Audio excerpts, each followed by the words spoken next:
아이 문제, 육아 문제도 있고 만족도, 그리고 애정 문제? 각방을 쓰게 되면 부딪히는 게 확실히 줄어들겠죠? 부부 관계도 자연스럽게 줄어들게 되고 대화도 없어지고 각방을 쓰지 않는다. 싸워도 같이 잔다. 부부 관계에 대한 대화를 좀 많이 하셔야 될 것 같아요. 나 이렇게 해주면 좋아. 해주는 게 싫어. 약간 이런 거 말씀하시는 그쵸?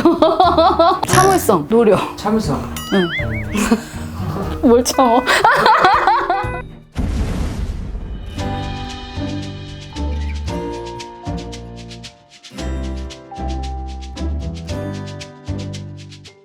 안녕하세요. 안녕하세요. 네, 선생님. 이번 시간 주제가 부부관계를 못하고 있어요. 생각보다 이런 부부관계 때문에 걱정이 많으신 분들이 많은 걸로 알고 있거든요. 이거 어떻게 해결해야 될까요, 선생님? 근데 보통 부부들이 살다 보면 소홀해지는 건 다 똑같은 것 같아요. 아이 문제, 육아 문제도 있고, 네.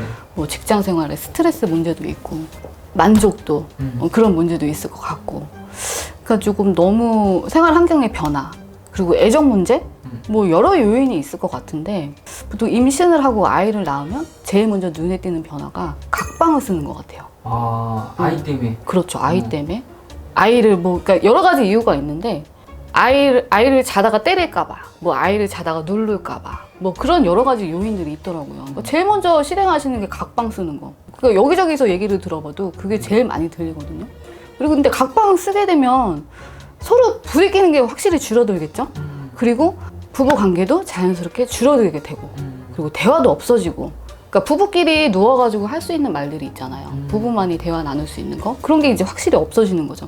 그리고 아이를 키우면서 쌓이는 육아 스트레스, 그리고 직장 생활을 하면서 나오는 스트레스도 성욕 저해에 한몫을 한다고 생각을 하거든요. 스트레스 받으니까 막 다 귀찮은 거예요. 직장에서 스트레스 받고 집에 갔는데 육아 스트레스의 연장선이에요. 그러면 정말 뭐 성욕 저하도 물론이고 이제 모든 게 다운이 돼버리니까, 물론 아이를 보면 기분 좋고 막 그렇게 하지만, 내 새끼 보는데 너무 기분 좋고 하지만 뭘 한다 하면은 무조건 이제 다운이 된다고, 이제 그 스트레스 연장선이기 때문에 이제 많이 이제 다운이 되잖아요. 네. 그러다가 보면은 또 서로 예민해져가지고 싸움도 많이 하게 되고, 뭐 또 싸움을 하다 보면 또 꼴보기 싫어, 대화도 하기 싫어요. 막 어쩌다 갑자기 막 대화가 안 통해. 네. 막 이러면 진짜 꼴보기 싫어가지고 자다가 발로 차고 싶고 막 그런 분들이 많잖아요. 그러다 보니까 이제 저는 누구든지 어디서든지 대화라는 걸 굉장히 중요시 생각하거든요. 특히 가족들 간의 대화가 되게 중요하다고 생각을 해요. 네. 근데 여기서 조금 이런 것들을 바꿀 수 있는 제일 첫 번째 방법 중에 하나는, 각방을 쓰신다면 다시 한 침대로 돌아가셔야 되는 게 맞는 것 같아요. 실제로 제가 아는 부부는 사이가 그렇게 좋지는 않아요. 그런데 철저하게 지키고 있는 거 하나가 각방을 쓰지 않는다. 싸워도 같이 잔다. 싸워도 같이 잔다. 근데 얘기를 들어보면 싸워서 꼴보기 싫어가지고 막 머리끄댕이 잡고 싶어도 할 건 한다고 하더라고요. 한 침대에서 몸이 부딪히고 하니까 네. 그게 된다고 하더라고요. 정말 싫어요. 막 보기만 하면 꼴보기 싫어요. 그런데도 관계를 한다고 하긴 하더라고요. 그걸 첫 번째로 바꿔주시는 게 맞는 것 같고, 그리고 이제 부부 관계에 대한 대화를 좀 많이 하셔야 될 것 같아요. 그러니까 세월이 흐르고 나이를 먹고 또 아이도 낳고 살다 보면 처음과 이제 같은 느낌을 가질 수는 없잖아요. 네. 생각도 많이 바뀌게 되고, 그래서 그런 부분에 대해서 이제 그쪽으로, 그 부부 관계에 대한 쪽으로 뭐 이건 어때, 저건 어때, 뭐 어떨까 저떨까, 이런 대화를 많이 나누는 게 굉장히 중요하다고 이제 말씀들도 많이 하시더라고요. 네.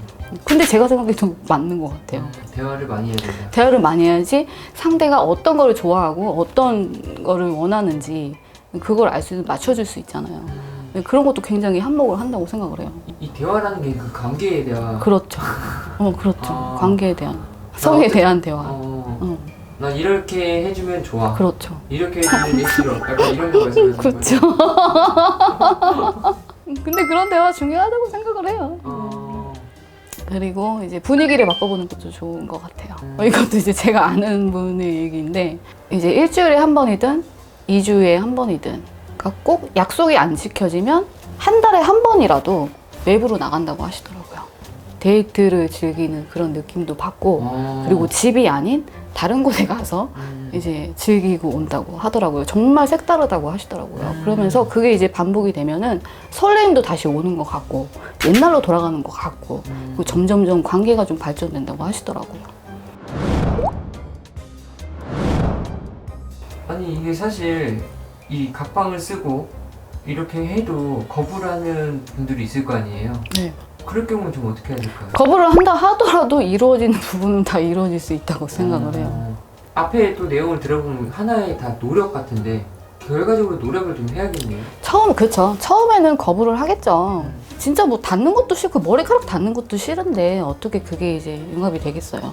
근데 그게 시간이 흘러 가면은 그조차도 무뎌지니까 무뎌지고 해서 하면은 조금 더 생각이 바뀌게 되고 또 밝게 부딪히게 되면은 없던 정도 다시 생기게 되고 하다 보면은 이루어지지 않을까 생각이 들어요. 노력을 해야 된다. 네. 둘 중에 한 명은 참을성, 노력. 참을성. 응. 뭘 참어? 제가 참아야 된다고 얘기하는 거는 거부한다고 포기하지 말라는 거죠. 끊임없이 노력을 해라.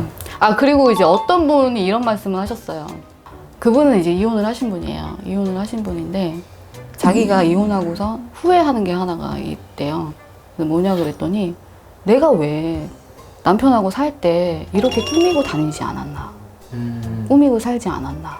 그게 그렇게 후회가 된다고 하시더라고요. 맨날 머리 막 동여매고 막 몸빼바지 같은 거 입고 집에서 그냥 티쪼가리 막 하나 입고 쫄바지 하나 입고 그렇게 살았는데 왜 이렇게 예쁜 모습을 보여주지 않았을까. 그게 후회가 된다고 하더라고요. 그 남편분한테? 네. 근데 그것도 맞는 말이에요. 사람이 같이 살다 보면 많이 무뎌지잖아요. 보통 여자분도 마찬가지지만 남자분들도 마찬가지고 막 진짜 뭐 팬티만 입고 있을 때도 있고. 근데 그런 모습들이 계속 이어지면 안 그래도 이제 대화가 단절이 되고 안 그래도 좀 소통되는 시간들이 적어져서 좀 이해할 수 있는 부분들이 적어지는데 진짜 맨날 똑같은 모습에 그런 모습만 보이면은 그것도 사실 믿게 보일 거라고 생각을 하거든요. 그러니까 같이 살더라도 조금씩의 변화는 필요하다고 생각해요. 두 분 다. 좀 자주 씻는다던가 머리라도 자주 묶는다던가 이런 게 좀 많이 필요할 거라고 생각해요. 그럼 이 무속적인 방법도 있을까요? 이 부부관계 때문에 오시는 분들이 있다고 하면은 이 무속적인 방법으로 해결할 수 있는 것도 있을 것 같은데 초발언하는 것도 무속적인 방법 중에 하나죠. 정화를 시켜주는 기운이니까 그런 나쁜 기운들을 정화시켜주는 그런 방법도 있고 부적을 지니고 있는 것도 좋은 방법이긴 하죠. 백인잎에 둔다던가 남편 백인잎에 둔다던가 그것도 방법 중에 하나죠. 부부관계를 못하고 있어요. 어떡할까요? 생활 환경을 바꿔보시는 것도 좋을 것 같아요. 마음가짐도 바뀌게 됩니다. 감사합니다.